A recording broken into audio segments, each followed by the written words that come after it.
Good morning. It's a foreigner in the Philippines. Well, I'm not going to be able to excuse enough the chickens this morning because it's very early morning. We were up before 4 today. Yep, there they go. Because we have, well, I don't know whether any of you remember the blues train. They used to get on a coach and they go around to the different blues places, take people around who wanted to see these blues clubs. Well, we're on a hospital train today. We've got the big blue out now that the road is relatively good now. Still got some cleaning up to do, but it's going very well. So we're taking the big blue and we're going down to, or up to, whichever it is, Tagbilaran, and that's the hospital there. We've got a mercy run for several people. We're taking Angie, the young girl, she's 19 years old, and she has a cyst in the back of, in the top of her head here, which has been giving her a lot of trouble. So we're going to take her to the hospital for a biopsy, and possibly to, if the analysis is done fairly quickly, which happened last time, we may even be able to get her some treatment straight away. If not, we'll have to make a follow-up trip up to Tagbilaran and get that done. We're also taking, well, this is a very difficult case because it's a young man who has been suffering with a huge tumour growth in the leg, and it's now gotten worse, it's gotten bigger. For those of you who saw this, it's Dennis. Dennis has had for a number of years this huge growth from the knee up to right into the groin is just enormous, and I think he's pretty well reconciled, because the last time that we took him it was diagnosed that he probably would lose the leg. He wasn't ready at that time, but now he's in quite a bit of pain. So he's having to bite the bullet. My concern is that as it goes right up into the groin, if they're going, there's no point in taking his leg off if they're not going to get the cancer. If that's the, if he's taking the cut and burn route, which he is, I'm just worried that maybe that's not going to do it, and maybe they're not going to be able to take enough out and yet leave him with a life.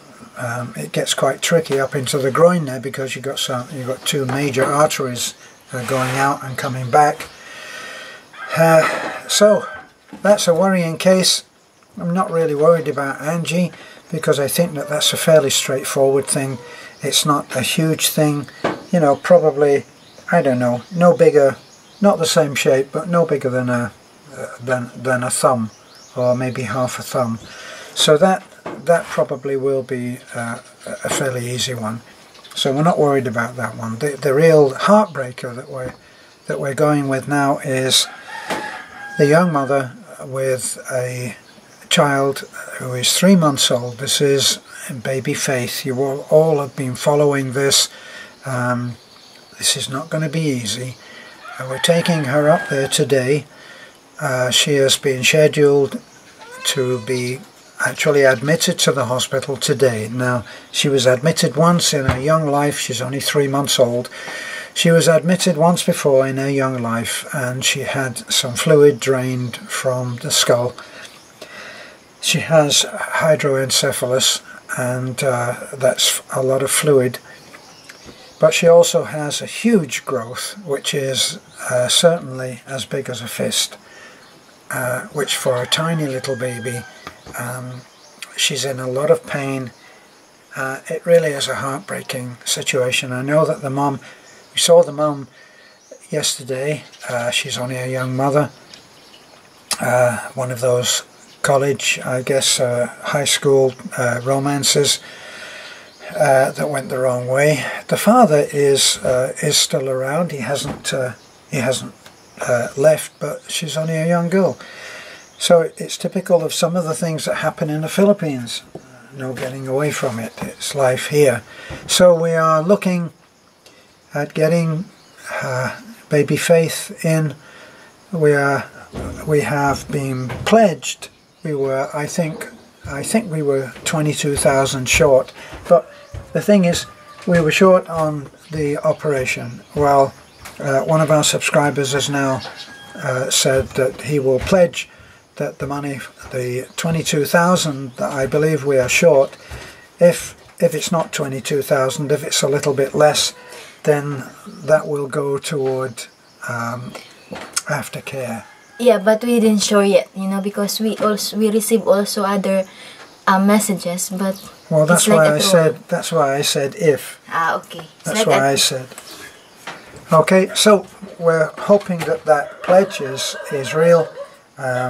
This is not a little girl's life. 3 months old is not something to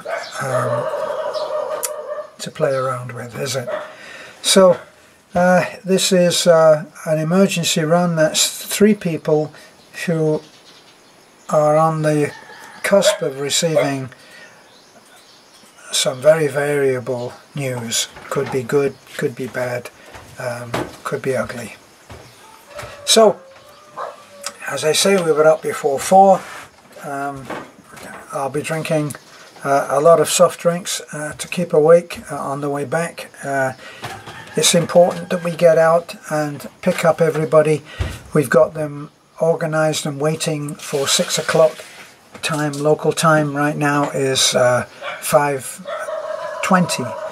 So we'll be leaving very soon, and we will be picking everybody up at various vantage points where they've agreed to be. So we don't want to keep them waiting. And then we'll have a hopefully an uneventful ride up to Tagbilaran to the hospital, where everybody will do what they have to do. Now that's not just 3 people. That will be 10 people. It'll be 10 people. We'll take Taliklik and Bibi with us, so that's 4 people right there. And then each of these 3 people will have somebody with them. That's a must in the Philippines, especially if they're kept in. Not sure what will happen with Dennis, whether we're going up there to have him looked at again, because we haven't heard from Dennis for quite a while. And then his mother came to the church yesterday, and she said that he is now in a great deal of pain. Have a look at that video because on Dennis, because it is amazing that a tumour could be that big, and yet he didn't do anything about it. But that's economics in the Philippines. When people say that they haven't got any money, it means they haven't got any money. So we're going to have a big draw on our Patreon account, which is why we are so grateful for that. When we give out money, and it's on the spot, and we get people calling first thing in the morning often, because that's when they know that they'll find us here, sometimes 6 o'clock, 7 o'clock, and they come and they'll bring their prescriptions and other things. Some bring children with injuries, and as I say, it's not a glamorized thing, but we are first responders.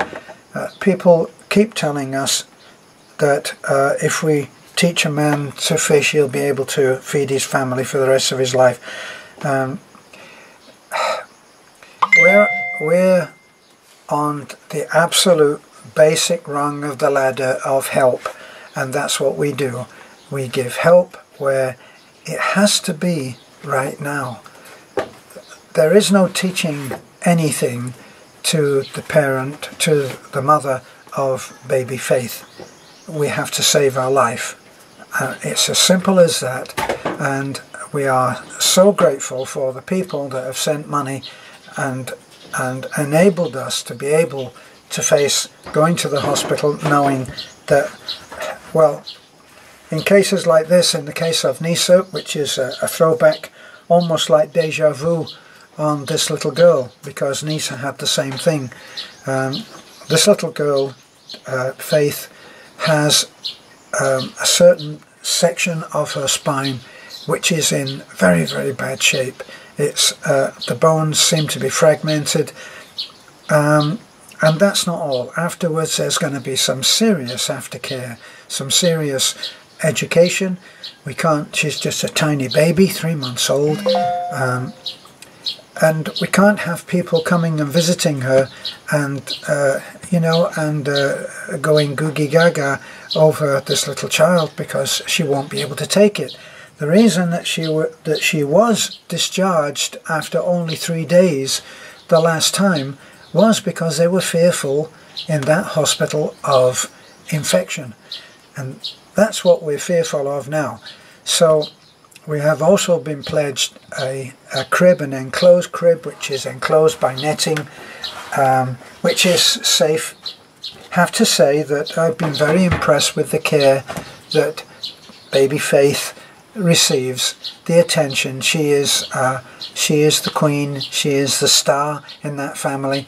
There is a place where everybody meets, but the child is in the middle. She is laid out, she is very carefully safeguarded.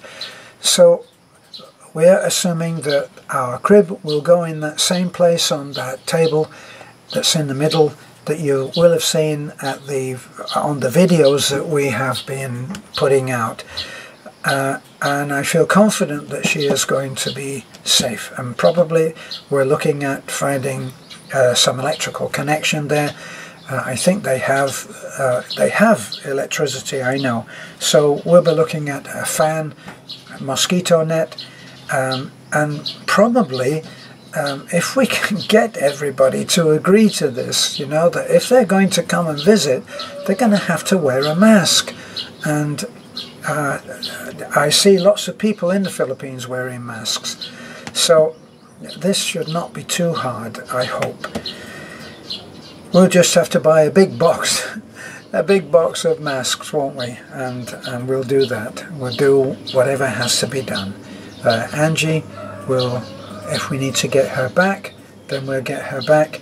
Dennis, well, that's going to be, I think that's going to be transferring to a public hospital where we should be able to get him on PhilHealth. Now with Angie, we have, I think, adequate funds for having that cyst removed. I'm not quite sure. Beth, are we okay now on Angie? Yeah, we got funds now for Angie for biopsy, and we got two sponsored that say send initial gift, and they said that if needed more, they're gonna send. Yeah, thank you so much. So the pledge is there to handle whatever Angie needs. We did make an observation that the more beautiful the needy person, the quicker the funds come in, because people get caught up in that, beauty being such a commodity in a way. Don't know quite how we're going to find what we need on Dennis, but it's a tragic situation.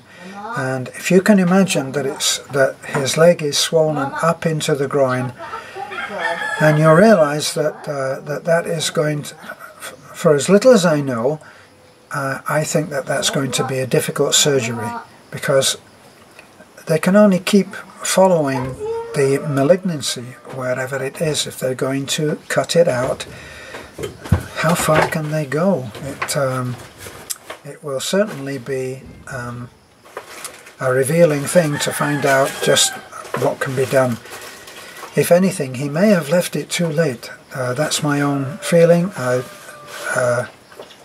It's a heartbreaker to say that, because this is a young man.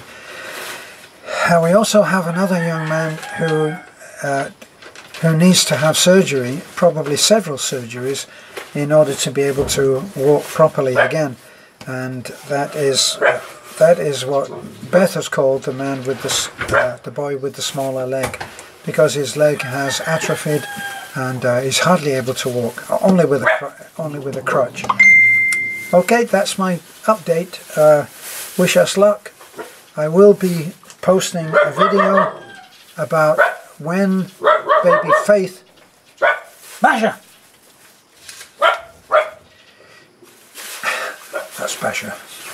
We will be posting a video giving you a time, because we feel that if even a fraction of our subscribers all prayed at the same time and sent healing thoughts and wishes and prayers in whatever faith, religion, belief system that you have, if we all pull together in mind, I think it has to help.